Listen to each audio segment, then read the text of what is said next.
Okay, burns is an entire chapter. 1865. Okay, for the most part, most burns are accidental, but they can be prevented.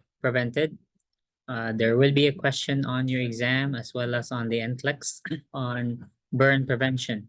That will mostly constitute safety codes. Let's say, according to the fire department, how many, where, and how many smoke alarms or smoke detectors should you have in each level of the house? Where should they be? It's all on the textbook.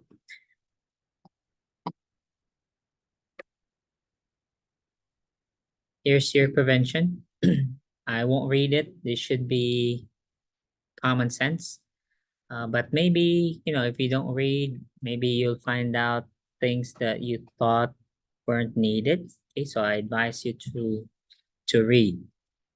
Because I saw on the news that time when we had that hacking on the East Coast, wherein there were hackers that disrupted the refineries on the East Coast, and then people down in Florida were stocking up on gas, and they were filling plastic bags with gasoline.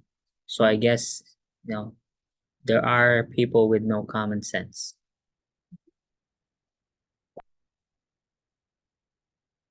The severity of a burn injury is determined by 4 factors. One is the depth, how deep is the burn? Second is the location, which parts of the body were burned. Third is the surface area, how much, it's also called the extent, how much of the body surface area was burned. And then 4 will be comorbidities, like let's say the patient's age, for instance, very young, very old. The skin in both of those age groups are very fragile, correct? Baby skin or an old person's skin, same. Our concern really with burns is because what are the purposes of your skin? To protect the inner Give me 4 purposes of the skin. So it regulates heat or Okay, temperature. for thermoregulation. What else? Protection. And then what about for Fluid balance. okay, fluids? Okay, so think of your skin as a bag. Okay, so we are wrapped in skin, so it keeps moisture inside. And then the 4th, which is not very life-threatening, is vitamin D synthesis. Okay, so those are the major functions of your skin. So imagine if that skin is burned, so all those 4 functions are non-existent. So you'll be without protection. You cannot regulate temperature. You cannot keep any fluids in, and there is no vitamin D synthesis. Let's start with the depth. We have a table here, but there are descriptions also on the paragraph. So questions on the blueprint. The topic on the blueprint included here is, what does the wound, the burn injury look like? What is the appearance of the burn injury? So pay particular attention to the appearance. Okay, so what will be the clinical manifestations of a first degree? Now, the American Burn Association changed the classification. They no longer say first, second, third, or fourth degree burns. They use now the thickness, the level of thickness. They've started using this in the last, I'd say, more than 10 years ago already. So they go with superficial to partial thickness, full thickness. And fourth actually is called deep full thickness. To help you remember, you can either memorize or just look at which layer of tissues are involved. So in sunburns, for instance, which is the #1 example of a first degree burn, it's only the epidermis. So therefore, is there any blood vessels that were burned? Is the dermis affected? No. So that would explain that it is going to be red, right? And very sensitive because the nerve endings are intact, so very painful. And there will be peeling because this is only the epidermis, and of course it itches. So appears red, blanches because there's good circulation there. Minimal to no edema because there's no separation of the dermis from the hypodermis. So therefore there are no expected blisters. I really don't have any question on the recuperative course. So I have questions only on the third and fourth columns, basically the appearance of the wound. Then you go do the same for the second degree. Now on your exam, I may use just words to describe, or I can use pictures. There are pictures used here. So I can use the picture and paste it on your exam question, right? Any questions on the appearance? Again, I emphasize not only the table 57-1, but there are descriptions also, further detailed descriptions on the paragraphs. So there's one for each of the four. You're lucky your textbook only has 4 categories for depth. Other textbooks have 6 because they classified the partial thickness as superficial partial, and then there's also deep partial thickness. Next is the extent. Extent is also called the total body surface area.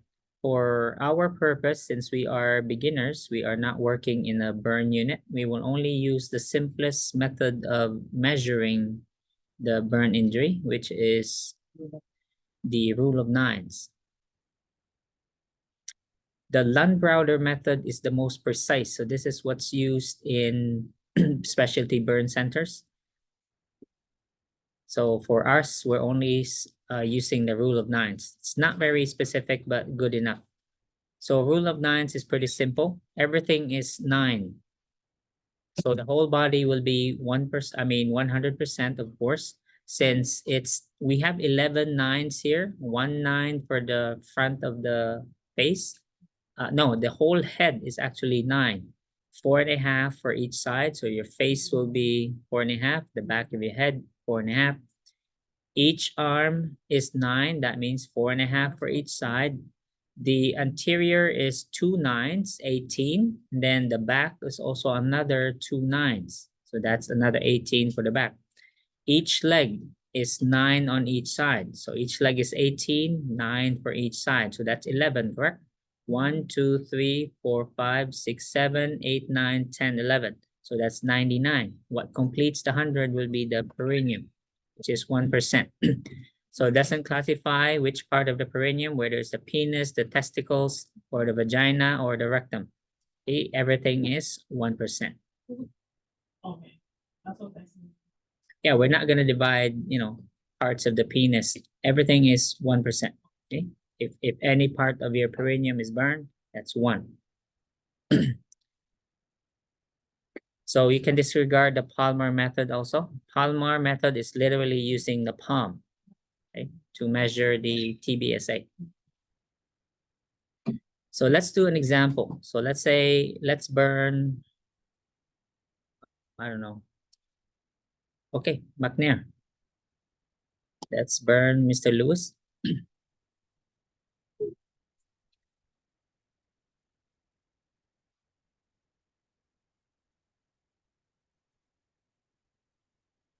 Say Mr. Lewis is a 101-year-old patient in a nursing home. He was cared for by Soler. Let's say Mr. Soler is a PCT. Okay, so and McNair only weighs 60 pounds. Okay, so Soler easily picked him up, put him in the bathtub, and it was a championship game. Okay, so it was the Game 7 playoffs between the Knicks and Indiana. So he wasn't paying attention, and somebody labeled the bubble bath wrong. So somebody put hydrochloric acid into a bottle, an empty bottle of bubble bath.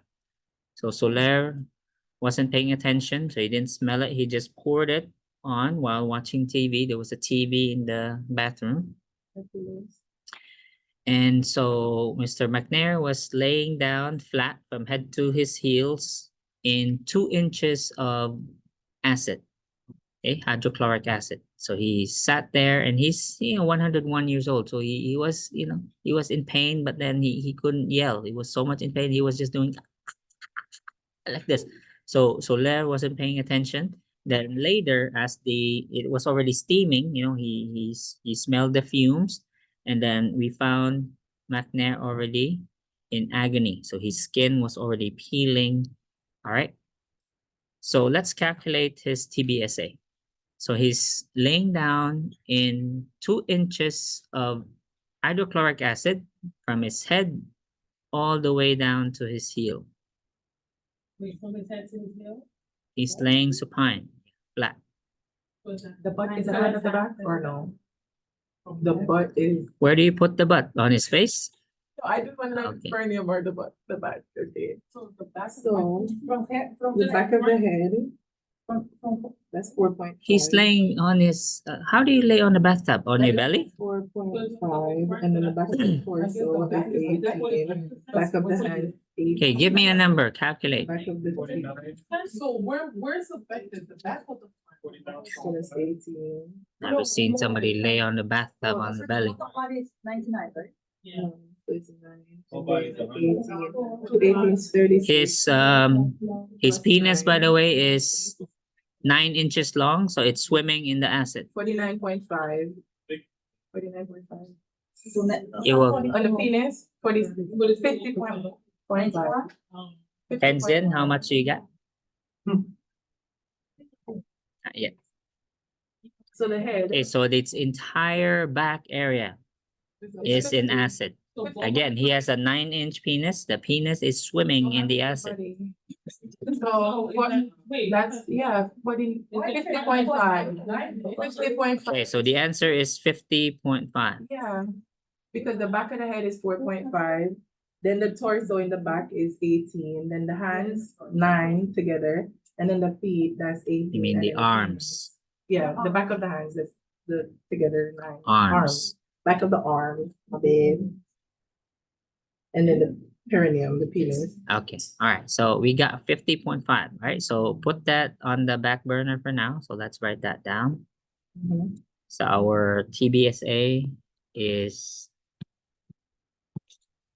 50.5%.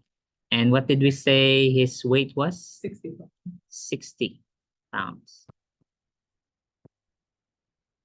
All right.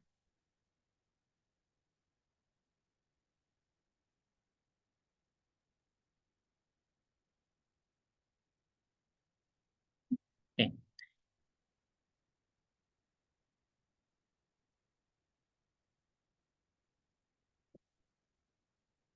For electrical burns, these types of burns are also called, the burn injury is described as like an iceberg, because what do we describe as an iceberg? You can only see, Just the two. okay, you can only see the tip, but there's most parts of the iceberg is Under the surface. under the surface. So same thing with electrical burns. The wounds that you see on an electrical burn is minor compared to the damage inside.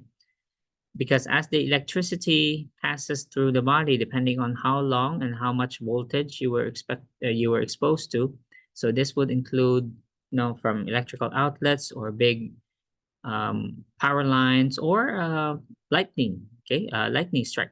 So depends on the voltage again, the time of exposure. So that will determine how bad the damages are in your organs, especially in your heart. So it can disrupt electrical activity of your heart, causing cardiac arrest. For the skin, yes, there's damage to the skin, and in fact, if you have a flammable clothing on, you may sustain a thermal injury as well, meaning your clothing could catch fire if exposed to the electricity. But as far as the skin, it's really just the surface. Okay, it's just the tip of the iceberg, as we say. So the superficial injuries are minor compared to the deep tissue injuries inside, which are not visible. So most of these patients, actually not most, all electrical burn patients must be taken to a hospital. for a comprehensive assessment of the injuries.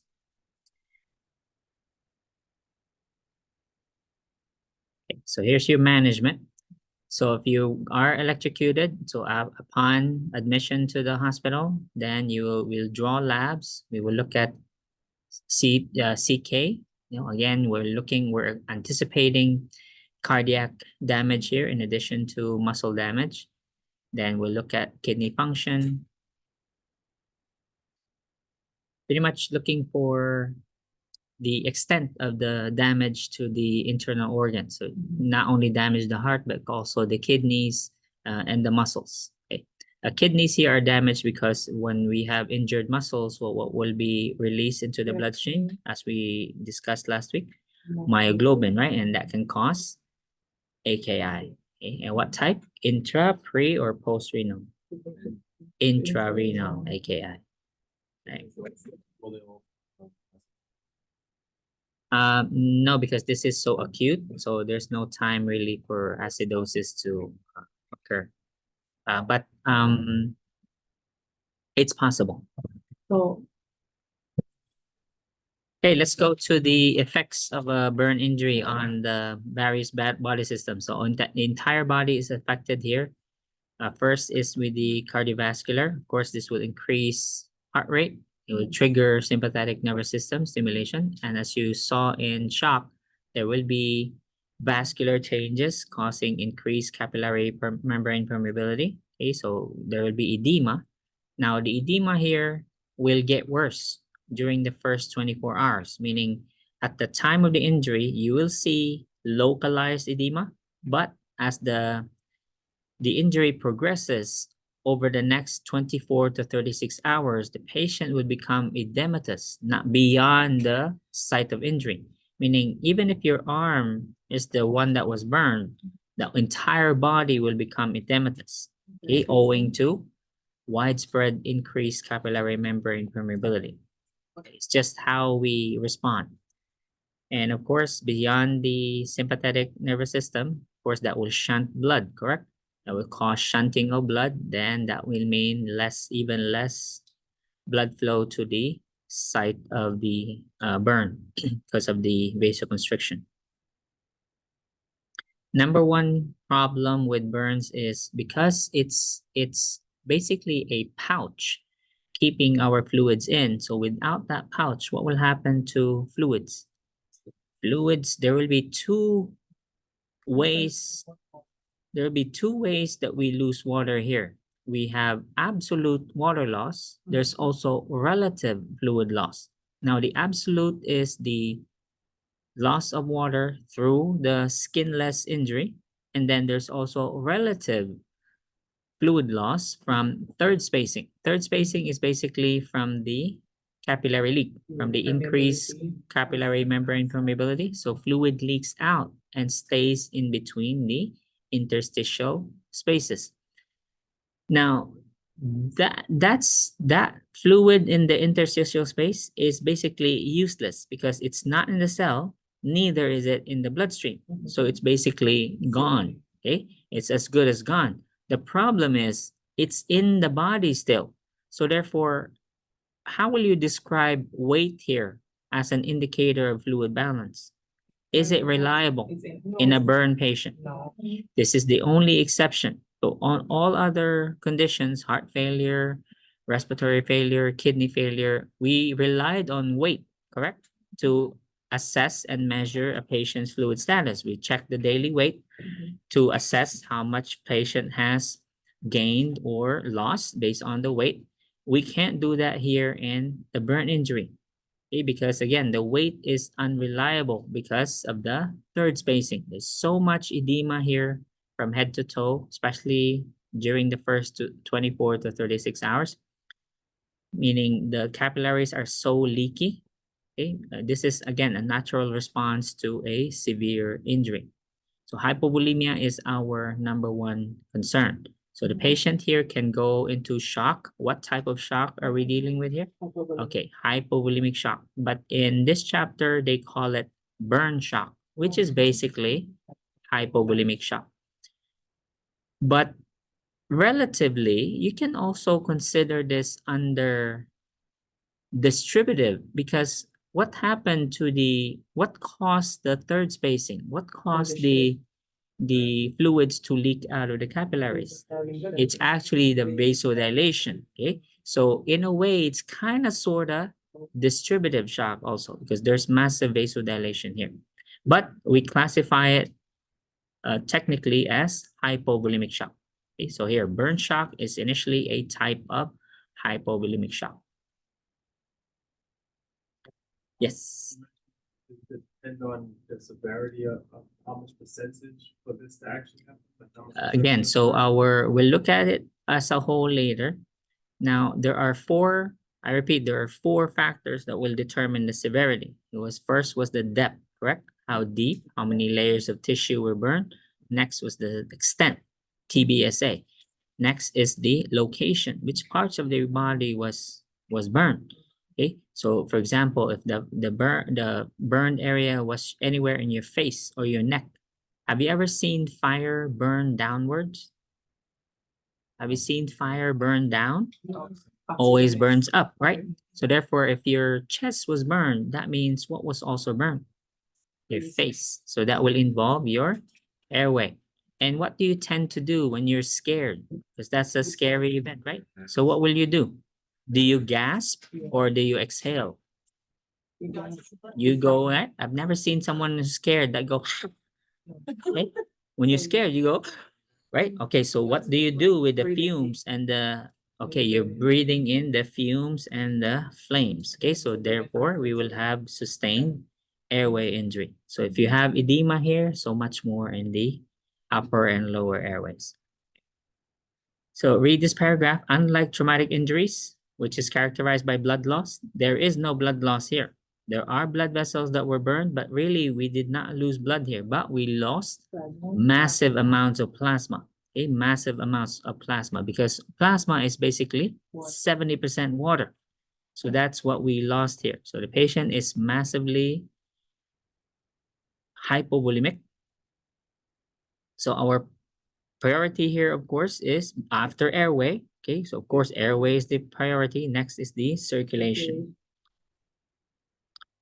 All right, so let's review a few terms here.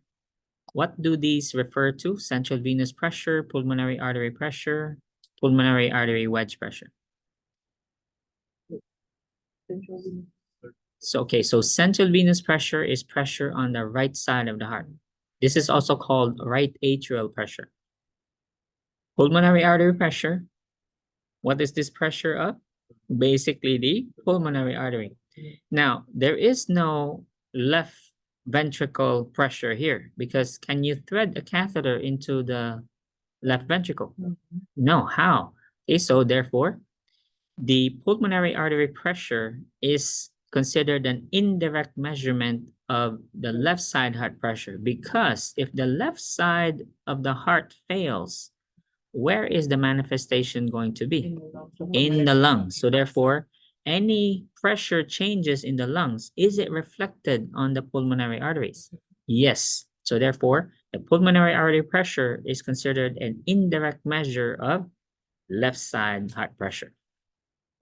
Plus again, the fact that we cannot thread the catheter into the left ventricle. There's no way. What about Same thing. the left period? So you're stuck. The only measurement, the only catheter you can thread to is into the Right. pulmonary artery. Meaning you can enter the right atrium, the right ventricle, but then you're stuck at the pulmonary artery. Okay, so these are the summary of the changes. So you got cardiovascular, pulmonary, GI. Now, in these patients, because there's capillary membrane permeability or capillary leak syndrome, now there will be ARDS here, meaning if the capillaries are leaking everywhere else in your body, it's also leaking in your alveoli. Remember, the 100 million alveoli we have, each have a capillary network, correct? Where gas exchange occurs. So each of those capillaries will also become leaky. So when they leak, where will the water go? They're wrapping alveoli. So where will the water go? Inside. Into the alveoli. So we call that acute respiratory distress syndrome, or ARDS. Basically, the lungs are very wet. Now, how can gas exchange occur if the lungs are filled with water instead of air? Impossible. You cannot have any gas exchange. So patients here may die from that, okay, instead of the shock, whichever one actually kills them first, the shock or the ARDS. And then there's, of course, oliguria here. Okay, kidneys will shut down. What again type of AKI can result here? Burns. Yeah. You Oh, lost massive pre-renal AKI. Yeah, because this video, decrease. Yes. Oh. And then there's also altered thermoregulation. The patient will be unable to keep warm. And again, no protection, no skin, no protection. So a high increase in high risk for infections. And then hypermetabolism, meaning these patients' daily calorie intake will reach 5,000 kilocalories or more, right? Because of the massive injury. As already mentioned, so the leaking will last anywhere between 24 to 36 hours. So expect edema to get worse, okay, over the next 24 to 36 hours. So therefore, if you suspect airway injury, when do we intubate? We intubate early, okay? We do not wait because we know the airway is going to get edematous. Now, as the airway closes, how can you pass your laryngoscope? You can't, so you have to do it early. Yes. No, this is basically, if you notice, in most patients with severe injuries, not just burns, no trauma patients, for instance, or septic patients. Remember sepsis? They are in a hypermetabolic state actually. Because anytime your body is fighting a severe injury, whether that's infection, trauma, your metabolism increases.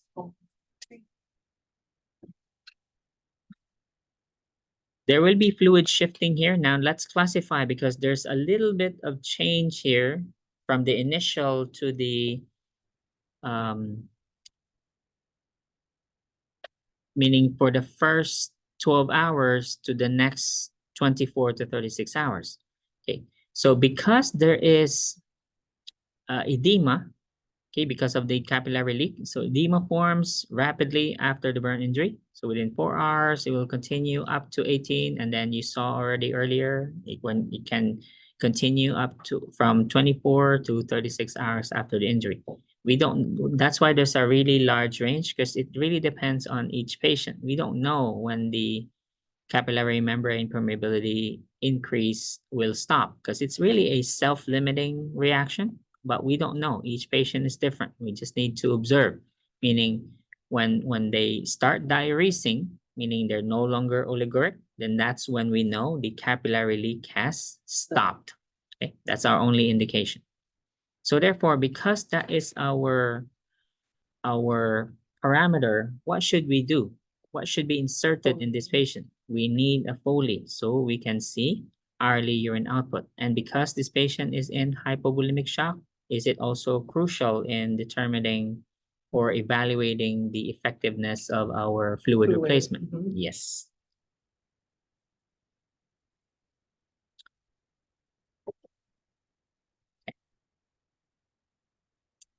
The picture you're seeing here, this is a burn injury. You see the skin is very leathery, yeah, very tough, okay, because it was burned. So it's like you put pork leg into the air fryer and put it at 400 degrees maybe for 30 minutes. So that's what you're looking at. It's quite crispy, okay? So you put some salt here and dip it in vinegar. We're having a party, okay? So we're gonna have some Corona or Modelo on the side. So since can this cause compartment syndrome? Yeah. Yes, because there's severe edema, but yet the skin is no longer elastic. Okay, the skin therefore will be like a tourniquet here. So what are the 6 P's again? Let's recall. Pain, pressure, and Paralysis. Okay, all right. So when you see one or more of the 6Ps and this is the appearance, then call the doctor. This is not fasciotomy though, because you see the incision is superficial. Okay. Mhm. So if this was fasciotomy, the incision would be deeper, it will expose the muscle. But this one is called escharotomy, meaning we only cut through the eschar. Okay, so the doctor makes strategic incisions To the burn. to release the pressure, to restore circulation to the distal area. Otherwise, this patient will lose that arm or the leg. It's like an example of like third spacing edema, that's why it's so Mhm. swollen like that. Is this what's gonna lead to the intrarenal issue with the fluid that is in the kidney?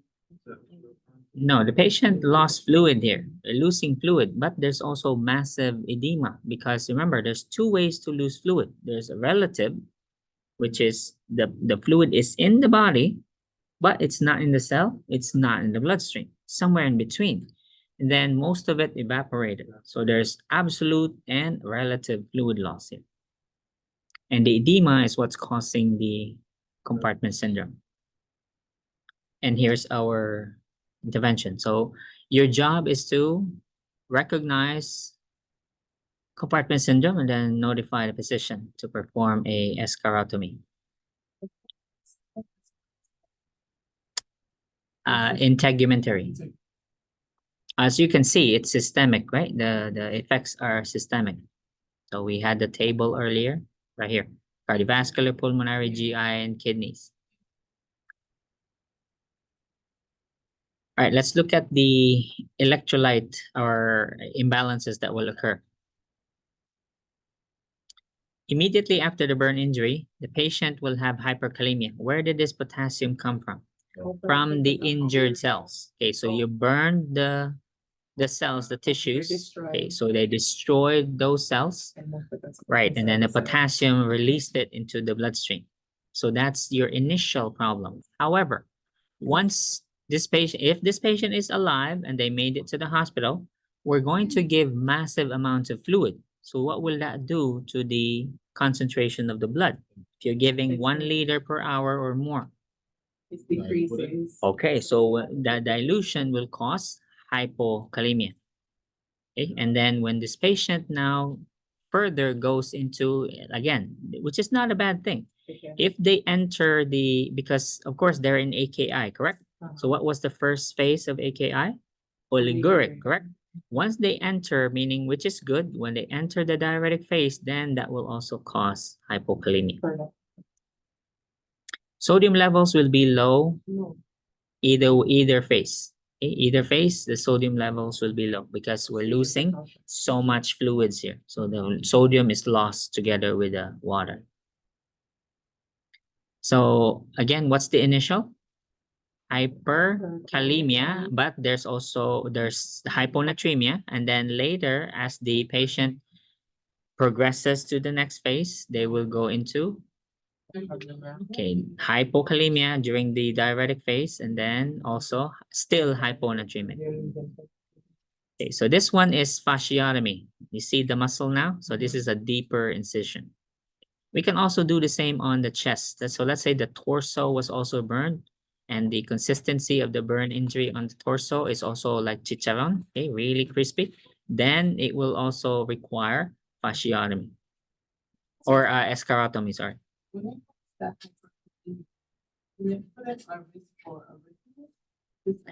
Yes, in either case, these patients are in burn ICU. So they are on constant cardiac monitoring.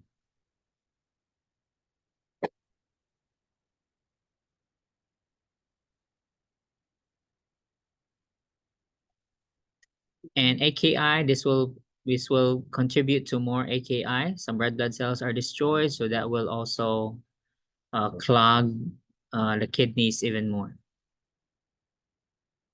And of course, this patient is severely volume depleted, so you have signs and symptoms of classic dehydration or hypovolemia. Inhalation injuries, I already described this earlier.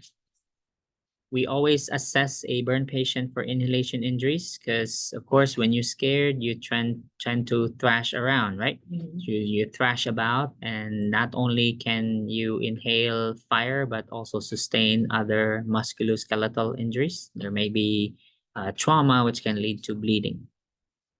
Let's look at signs that indicate there was inhalation injury. Examples are singed facial hair. Who has facial hair here? Men and women? Yeah. I don't want to discriminate. Okay, we got. So let's say you see some of his facial hair is missing. So that means it was burned. And then we automatically, there's singed facial hair. So let's say you have a sick. Okay, so sick, sick. SIKH. Sick? Yeah, sick. Yeah. So the six, for instance, they have really long facial hair, correct? So if they were burned, they're burned, then definitely that means there's inhalation injury. Or the sputum is black. There's soot in the sputum. Okay, you open the mouth, the tongue is dark, okay, or really inflamed. Okay, so there's several burn spots in the tongue or in the mucous membranes. For those patients, we need bronchoscopy. We need to clear the airway. Yeah, that is, if they're stable enough for a bronchoscopy, we'll clean out because there's a lot of debris there, need to be cleaned out. Another thing is we'll have to deal here with CO poisoning, carbon monoxide, okay, especially if the burned location, meaning the venue was something close, let's say a warehouse or an apartment building, something enclosed, right? So meaning we're expecting a lot of smoke because there's not much oxygen, and that's always the case, right? If there's burning in the absence of little to no oxygen, there's a lot of smoke and carbon monoxide. So we have here upper and lower airway injuries. So this is another reason, again, that we intubate these patients as soon as we can. When we say aggressive pulmonary toilet, this is referring to pulmonary hygiene. Okay, so what is pulmonary hygiene? Turning, coughing, deep breathing. So CO is a big concern because this is a odorless, tasteless, colorless gas. So we don't know if the patient was exposed. The only indication here, of course, we draw blood and measure the carboxyhemoglobin. However, the only manifestation you see here is cherry red color in the mucus, in the oral mucous membrane. So if we check what is cherry? Really dark red, yeah? So if the mucous membranes look cherry red, then that indicates carbon monoxide poisoning. The only treatment here anyway is oxygen. Okay, so meaning you're replacing, the problem with hemoglobin is if you give it a choice between carbon monoxide and oxygen, it has a higher affinity for carbon monoxide because it's a lighter gas. Look, CO is only one carbon and one oxygen molecule, right? Whereas oxygen is two heavy molecules of oxygen. So therefore, which one will you take? I'll take the lighter gas, right? So that's why if you're giving both carbon monoxide and oxygen, and there are only 4 binding sites in each hemoglobin molecule. So all 4 binding sites will be saturated with CO, meaning once bound, then oxygen cannot bind there anymore. So the only way is to flood the patient's bloodstream with oxygen. So you give them 100% oxygen. That's the only treatment for carbon monoxide poisoning. Fair to say you would do that O2 saturation before you would do. I know, don't worry. Remember, these patients are intubated. Okay. Okay, so don't worry. They're already intubated. We're giving 100% oxygen. Well, the question is, you give before you do make your blood transfusion, make sure like they're 100% saturated. I know this is different from blood transfusion. I mean, this is this is CO poisoning. Okay, meaning it doesn't affect the you can do if needed, you can do blood transfusion. But again, don't worry, the patient's already intubated. and we have plenty of oxygen. And it's not like those CO gases will remain in your bloodstream forever. We'll skip the hydrogen cyanide. As already mentioned earlier, there's CO. I don't know. No, we haven't talked about CO2 yet. CO2 is a potent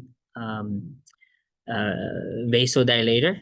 Okay, and however, the effect here is bronchoconstriction because of the inflammatory substances. Okay, because they cause vasodilation, so therefore, and we talked about this in anaphylaxis. Anaphylaxis, yeah. Yeah. You understand the way how this causes bronchoconstriction, meaning how vasodilation leads to bronchoconstriction, meaning it's opposite. Okay, so when you have vasodilation, then there is bronchoconstriction, and then when you have vasoconstriction, you get bronchodilation. Kidneys, again, AKI is expected here because of the massive fluid loss. We'll discuss later how much fluid really was lost or the patient is losing. Immunologic, obviously, there is injury to the skin, so therefore there's no skin to speak of, highly susceptible to infection. So we need to keep these patients warm. The problem is you can't really put heavy blankets because can you put blankets on the skin? No.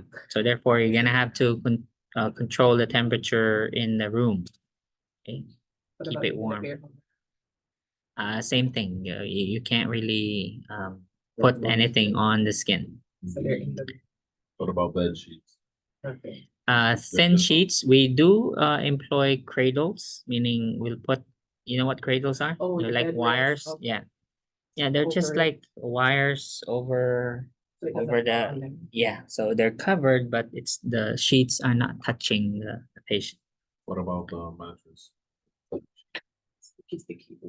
We can put the bear hugger underneath the patient, you know, the warming blanket. We can put them underneath, you know, if there are no burn areas On the back. on the back. So here are the GI effects. So all GI organs are deprived of blood flow here because of the shunting to the heart, lungs, and brain. So there's paralytic ileus here. There's also decreased insulin because the pancreas is also deprived of blood flow. So expect hyperglycemia here, whether or not the patient is diabetic. So everything. So patient's bleeding times will increase because there's also decreased liver activity. But we can talk about the side of the increased blood pressure. Yeah, because all GI organs function will be decreased because of little to no blood flow to the GI tract. Oh, because it's going to. Yeah, so pancreas can't make enough insulin, so therefore glucose There's- levels rise. And also, what about like the cells that were damaged, they're releasing too?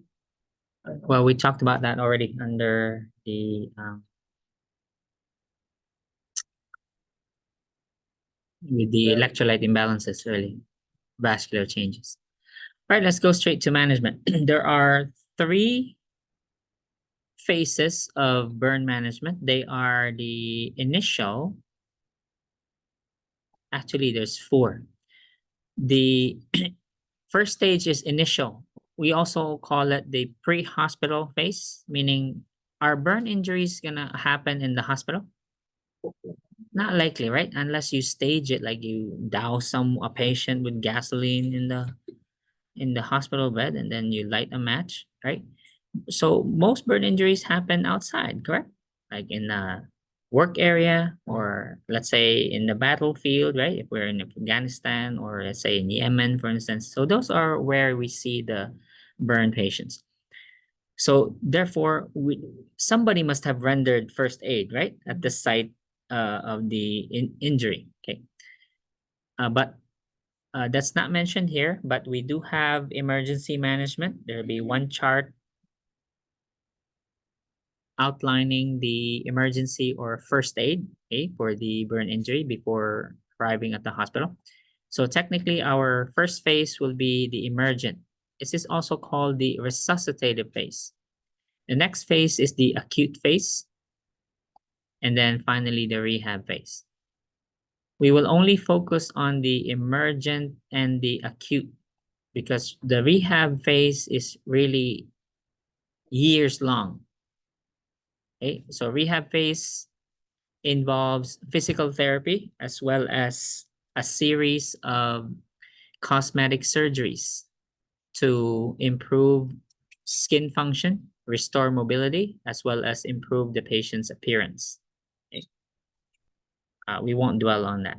So we'll only focus on well, let's include also the pre-hospital, first aid, and then emergent or resuscitative, and then the acute and intermediate. Now, these are consistent with the time period, meaning when we say emergent, this involves all care rendered during the first 24 to 36 hours after the burn injury. And after that, if they survive, then we enter the acute phase, meaning when we say acute phase, that means the patient survived, okay, and then enter the acute phase. So here's your on the scene. This is the pre-hospital. Let me find okay, here it is. So this is your first aid, chart 57-4, emergency procedures. Now, when you read these, please use common sense, okay? When we say our priority is ABC, correct? So airway, that means you're gonna administer oxygen, correct? Which are you gonna do first? Put out the fire or apply oxygen? Put out the fire because oxygen can cause the fire to. Okay, so this is what I mean by use common sense. Okay, so don't go, you have the oxygen mask and then you're trying to apply it and the patient's on fire. I gotta get this in, it's ABC. Okay? So of course, extinguish the flames and then apply your oxygen. Cool the burn. As far as cooling the burn, we put anything wet on the patient. Depends really on, because we have thermal burns, we also have chemical burns, we have radiation burns, we have electrical burns. So it depends. Okay. So after you put the fire out, and this is the standard stop, drop, and roll. And we've got cooling the burn. Here, never wrap the person in ice. Why not ice? Because it is thick. We can use cold, but not Oh, you can. ice. Okay. Burns. Well, what will the effect of ice on blood vessels? It causes. Okay, so what happens to circulation? It cuts You're off. actually compromising circulation further. So just cool it, but not ice cold. Okay. Remove any constrictive clothing. There will be your favorite. I can see some of you here wearing spandex. Okay. When you're out of uniform, or some of you actually have like spandex like uniforms here. I don't know how you breathe sometimes. Cover the wound, again, protecting it from infection, and then irrigate chemical burns. As far as the chemical burns, the rule is if it's a dry chemical, do not wet it, and then vice versa. If the chemical is wet and it's the principle here is if it's on clothing, that means the clothing is wet, correct? So what happens to contact with the skin? So therefore, as long as that wet clothing is on the patient's skin, it will continue to burn the patient. Okay, so the principle is remove non-adherent clothing. Really depends on the chemical. Some chemicals burn so much and then the clothing now sticks to the skin. Of course, you can't remove that, okay? Because it has to be surgically removed, by a professional. So only remove non-adherent clothing. If it's dry chemical here, you can brush it off. Okay, so chemicals can be acidic or alkaline. We have several, right, in our households. Okay, we have cleaning utensils. We've got Drano, clog cleaners. So those are very harsh chemicals, and they can get into your eyes. So they need to be irrigated right away. All right. Any question on the emergency? Okay, so this is not the emergent first phase yet. Okay, this is at the scene. Okay, so this is like the first aid. All right, let's go now to your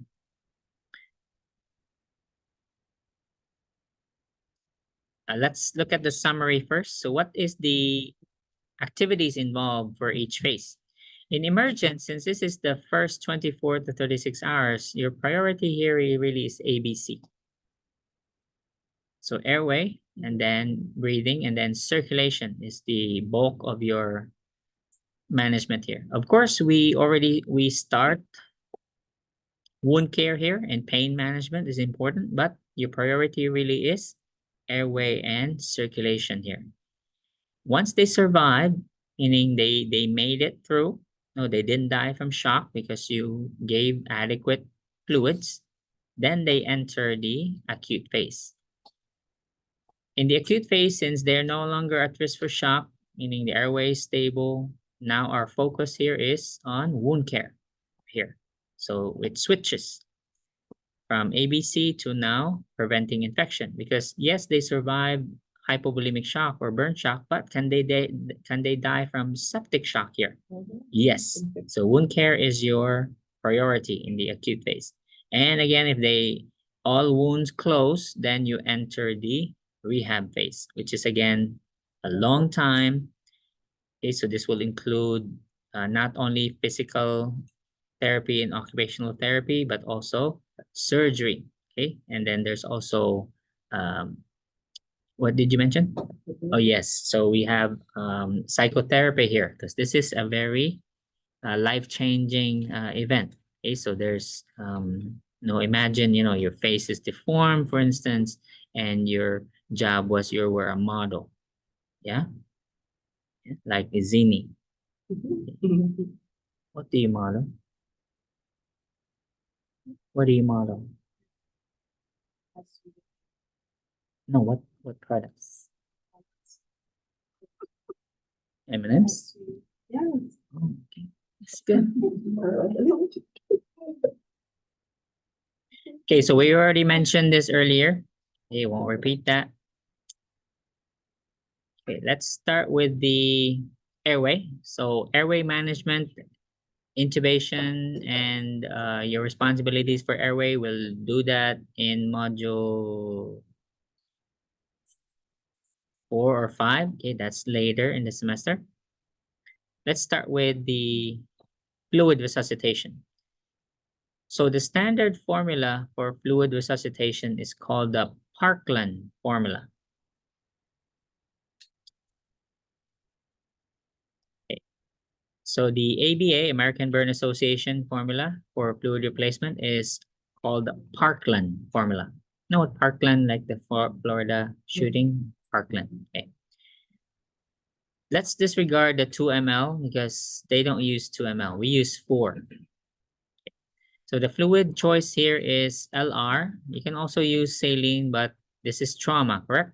So LR is beneficial because it has more electrolytes, okay? Whereas saline only has sodium. So this is preferred.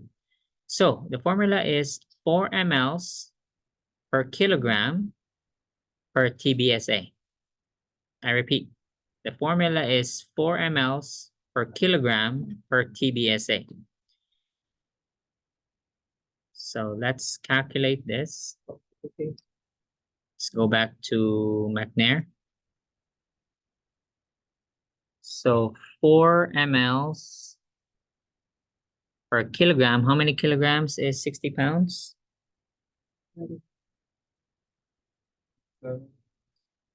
Even, or is there a decimal?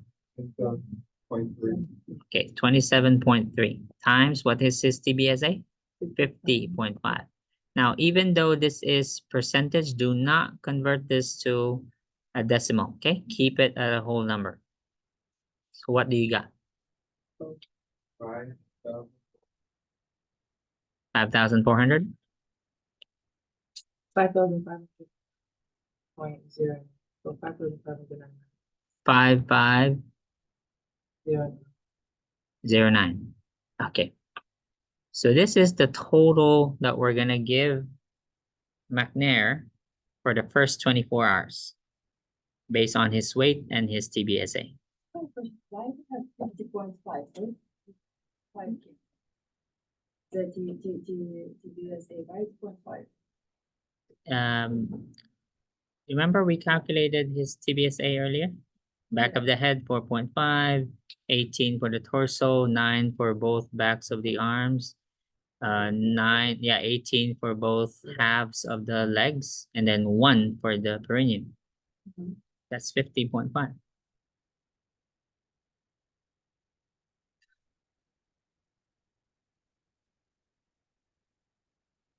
You still can't get it?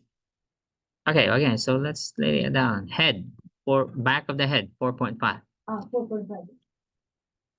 18 for the entire back. 4.5 for the left back of the left arm. 4.5 for the back of the right arm. Oh, so you forgot. 1 for the penis. 9 for the left back of the left leg. 9 for the back of the right leg. So what do you got? 15, 1, 5, 13, 17, 21, 22, 31, 40, 4, 50.5. Got it? Yeah. Okay. So no question, any question on the calculation? All right. So how is the 5,509 given? Look at, imagine, I know McNair is not 60 pounds, okay, but imagine a 60-pound patient. Anyone here that looks 60 pounds?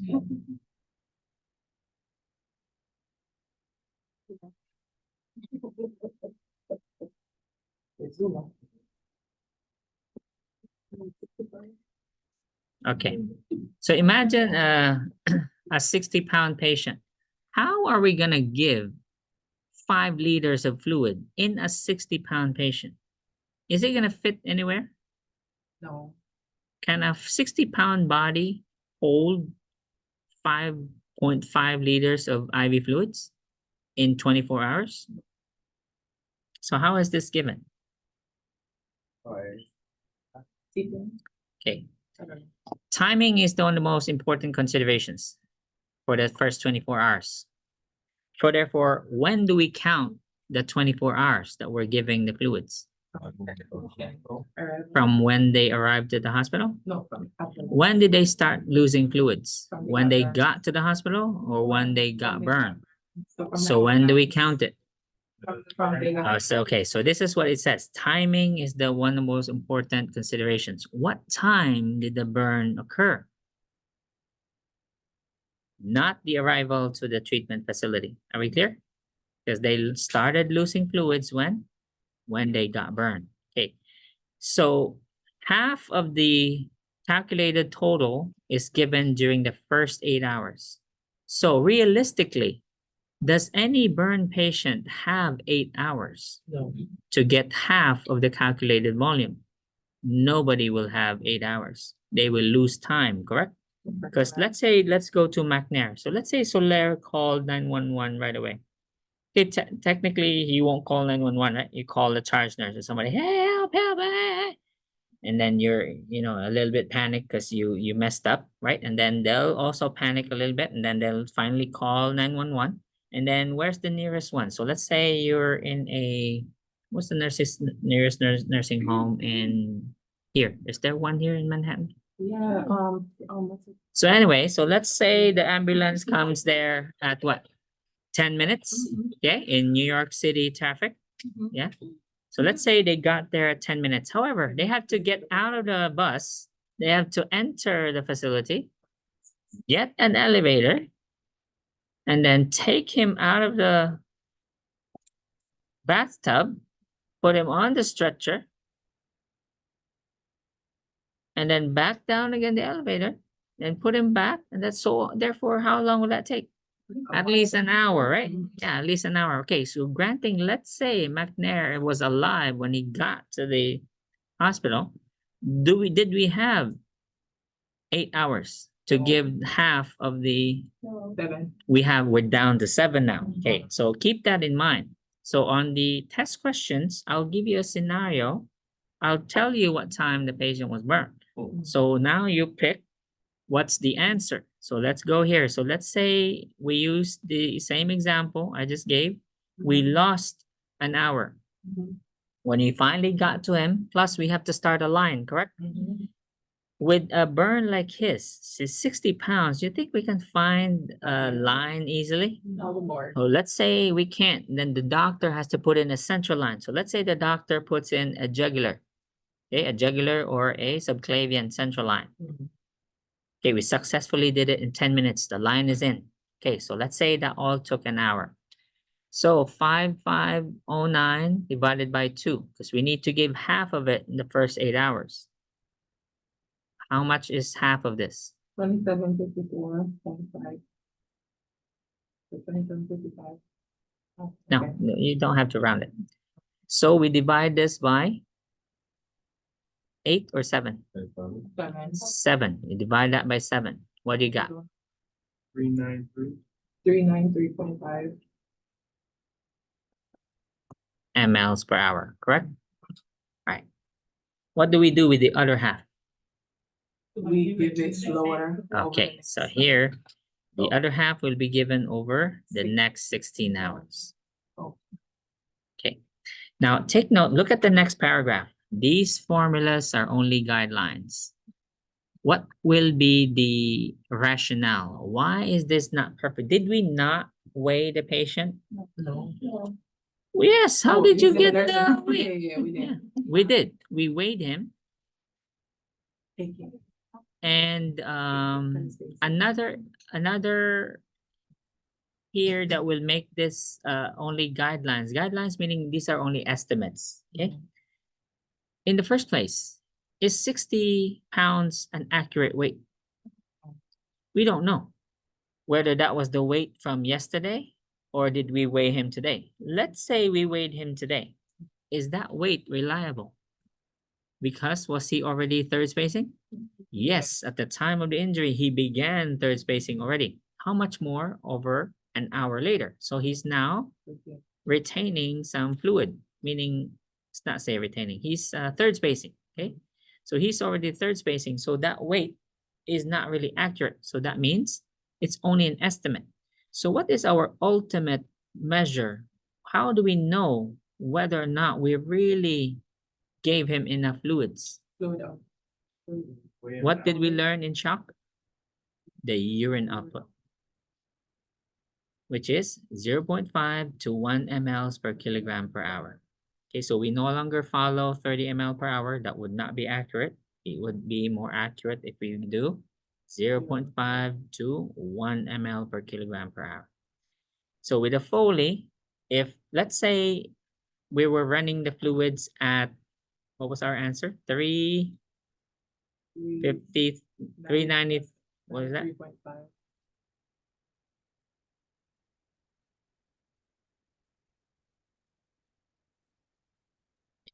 So we were running it at 393.5 mLs per hour during the first 7 hours. And his urine output was only, I don't know, 0.2 mLs per kilogram per hour. Are we giving enough fluid? No. So what do? Increase. Can you do that? Can you initiate that? Okay, so call the doctor. Give the doctor your hourly urine output, and then you'll get an order. So he or she will say, okay, increase it by 100 ml per hour or whatever. Okay, and then our goal again is an urine output of what? So 0.5 to 1 ml per kilogram per hour. What kind of food we got? Set here LR. Which other calculation again? Which calculation? You know this is recorded, right?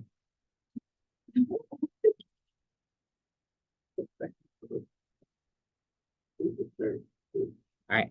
And what did we learn also in shock? What is our minimum MAP? 65. Okay, so let's say you're meeting 0.5 ml per kilogram per hour, but your MAP is only 63.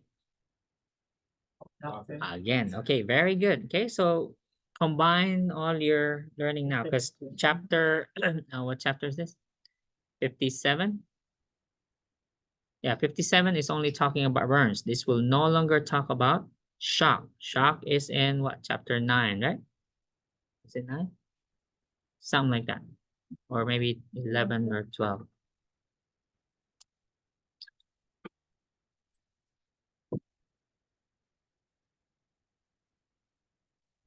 Okay, so we already know the indwelling catheter is necessary right here. We need hourly urine output and thermoregulation right here. Please give the patient IV medications, IV opioids. That's the only thing that will work here. We can't give it in any other route. Remember, there's paralytic ileus, yeah? So patient's NPO. And if you give it by mouth, is it going to be likely absorbed on time? No. No, not with a paralytic ileus. So the patient will also need an NG tube here, right? To decompress the stomach. Remember, there's no peristalsis. The patient may vomit, correct? And they have and they're intubated, yeah? They have a endotracheal tube. So IV opioids is necessary here. And then because these are deep wounds that we're talking about, patient will get a tetanus prophylaxis regardless of their vaccination history. So we'll give them a booster, right? Because is there ever a clean burn wound here? No, all these wounds are dirty. So therefore, when we do irrigation, does it need to be never mind, because we still do sterile technique, but keep in mind these are dirty wounds. Okay. Okay. All right, so we're almost done. So the patient survived the emergent phase. So now we enter the acute phase. So the patient now started diuresing. Okay, very good. So we finished the Parkland formula. They survived. Okay, luckily nothing, they didn't die. McNair is still with us, but he's not out of the woods yet. He's still at risk for septic shock, right? So we have to maintain proper wound care here, aseptic wound care. So this is now during the 48 to 72 hours after the injury. So our focus here is on wound care. Other complications I mentioned a few earlier is the patient will be in acute lung injury, which means they will suffer ARDS. Again, ARDS is a different chapter later in the semester. Here's the ARDS. Then because they're intubated, then they're at risk for ventilator-associated pneumonia as well. Okay, so besides wound infection, they can also have pneumonia because of the ventilator.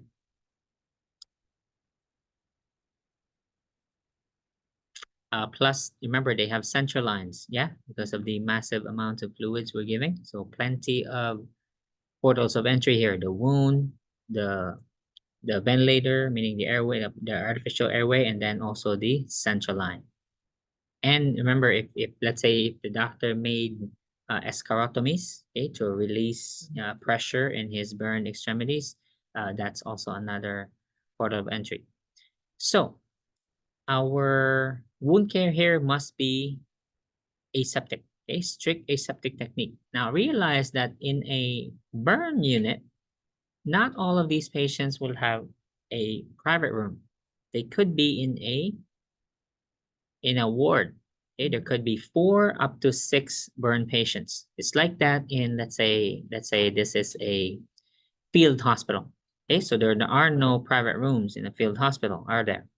No, they'll all be in a ward. So therefore, is it possible for you to cross-contaminate? Yes. Let's say you have a cart with your wound care supplies. They're all burn patients. So are you likely to use similar dressings? Yes. Are you likely to maybe mistakenly use the same cart with the same equipment? Yes, you can possibly pass infections between patients here. So make sure you dedicate, when you fill your cart, you have a new lining and new chucks, and then new dressings, new ointments, okay, for each patient. Meaning you don't follow, oh, how many patients we have? 8. Okay, fill it up for good for 8. No, we don't do that. Only what you need for one patient. After that, throw everything and then fresh set of dressings and supplies. Okay. And if necessary, because will all wounds here look the same? No. If one wound is infected, does that mean all wounds are infected? No. So the right arm burn may be clean, but the left arm could be infected. So do we do the same? Do we use the same equipment for between wounds? Okay, so same principle. Okay. Make sure you're really strict on these.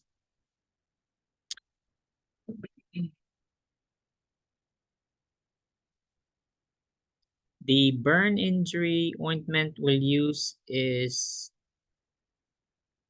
Silvadene. Silvadene has two medications in it. There's silver and sulfadiazide. So there's silver, which prevents bacterial growth, and then there's sulfa, which is an antibiotic. Okay, so 2 in 1. So here are your PPE. I won't test you on skin grafting.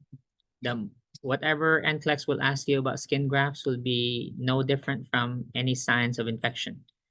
At this point, do you know how an infected wound looks like? What would it look like? It's red. Yeah, there's odor, right? There's odor, there's discharges. It's painful, it's tender. Warm. Right. Okay, so no different. Whether it's a graft or an ordinary wound, they all look the same when they're infected. Is that clear?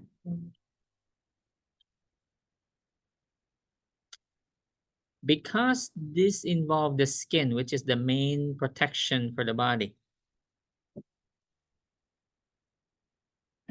are we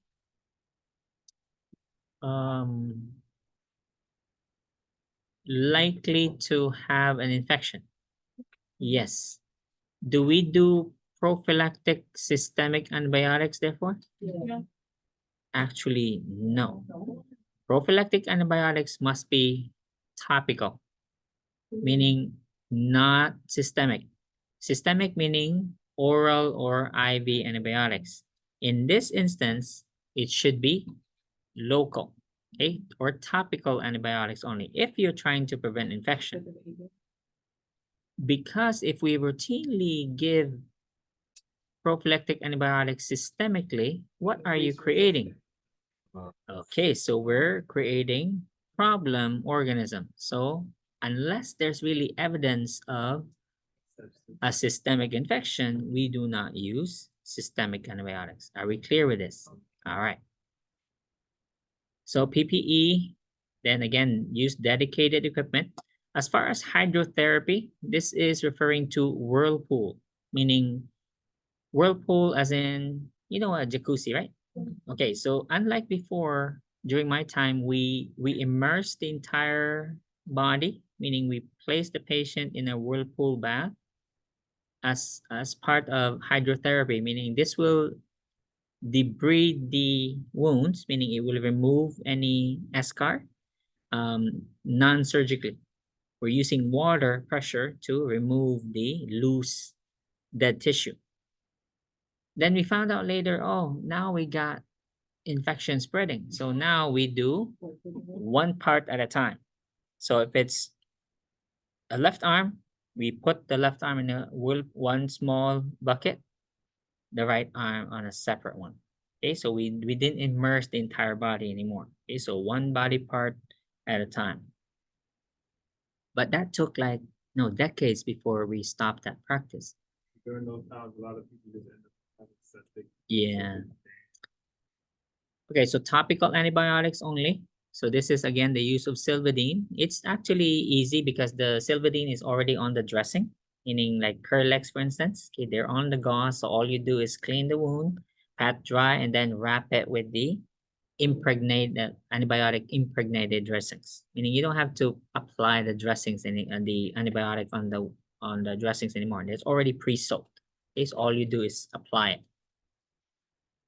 Antibiotic or antifungal agents, okay, only if necessary, meaning if there's evidence of a systemic infection, meaning we have to do wound or blood cultures.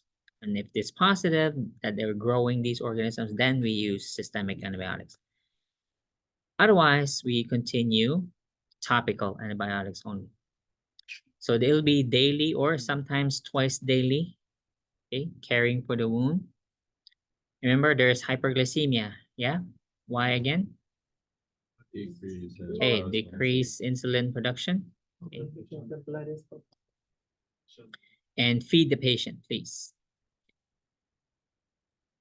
Whether NG tube or Parenteral. peg tube, yeah. We hardly use TPN in burn patients because again, TPN increases the infection, yeah. So what about the paralytic? Like when it's about It's vomiting? only during the first 24 to 36 hours. So when they enter the acute phase, that means circulation has restored. So there's paracelsus here now. So again, I repeat, the broad use of prophylactic antibiotics, which is systemic, is not supported by current research. Are we clear? Mhm. All right. Wound cleaning. So this is the irrigation of the wounds. Again, emphasize dedicated equipment, one body part, one wound to another, prevent cross-contamination. Okay, so your carts, your dressing carts, they should be wiped clean in between patients' use.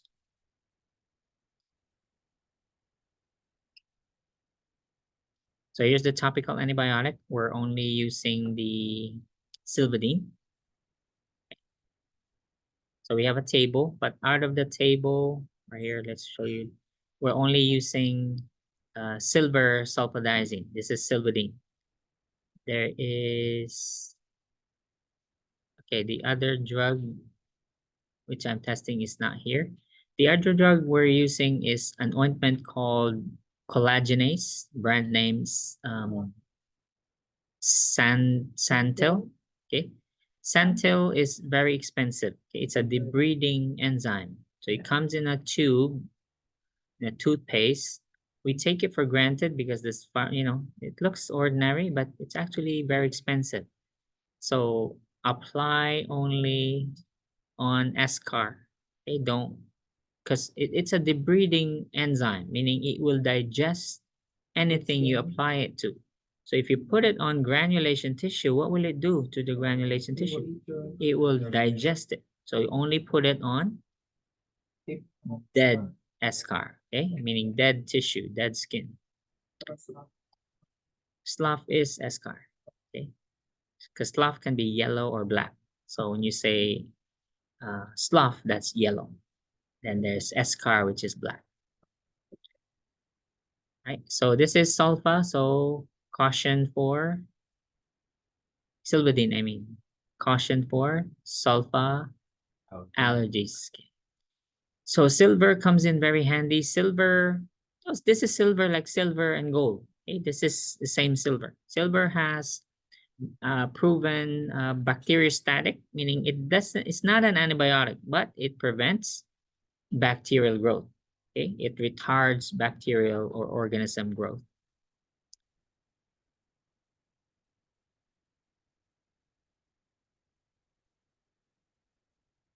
So I described the debridements earlier. So for hydrotherapy, that is non-surgical.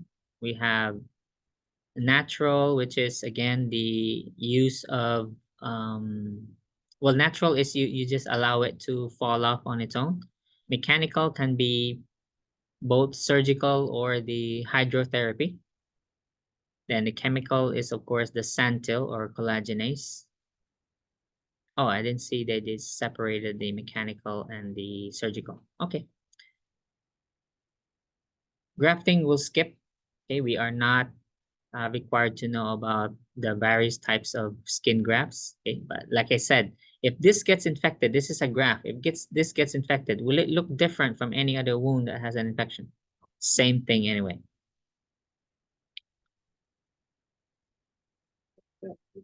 It only looks like this because of the graft. Okay, so the graft is like, you see these patterns, that's from the graft, but that will disappear over time. Skip those. So the look of it, the graph, that, no, I mean, if it gets infected, I mean, you can recognize if it's infected or not, right?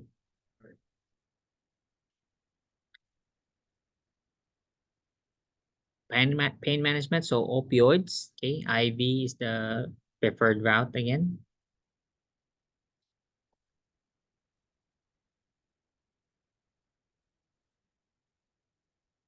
Okay, let's pause here. On physical mobility, now, if you have a burn, are you likely to move that extremity? Okay, so what can result from that? Contractures, okay. Can the skin also contract? Once these skins heal, okay, they can contract. Let me show you a picture of you've seen bone joint contractures, yeah? Mhm. Yeah, but let's see what skin contractures look like.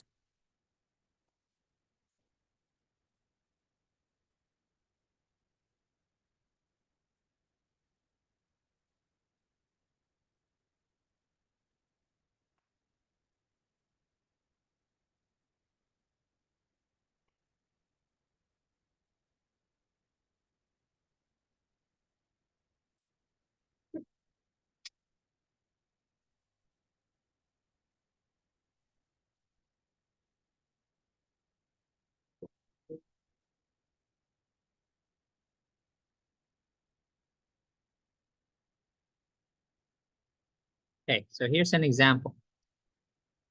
So this is a skin contracture after a burn.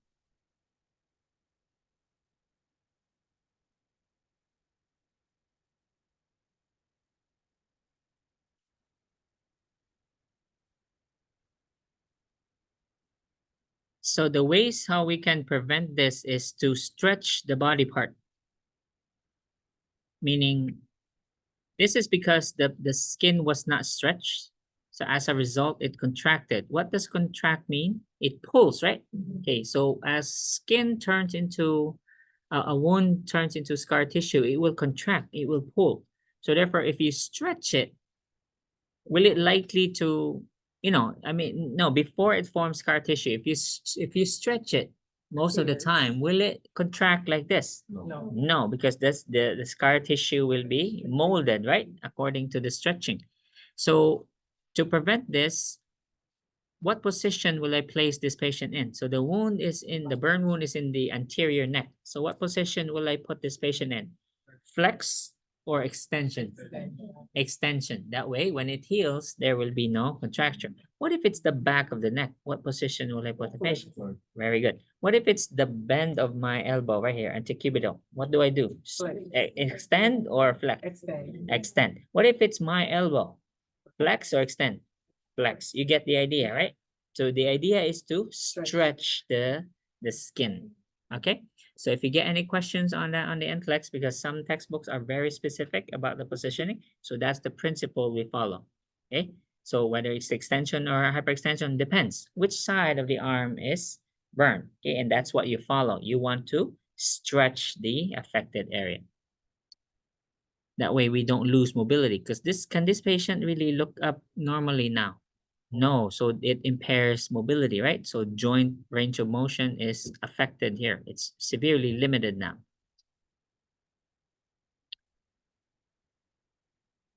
So this coping, of course, I won't test that. I mean, these are unfortunate patients. And these complications we'll discuss in another semester, another week, okay, later in the semester. So ARDS, sepsis we already finished. And that's about it for burns.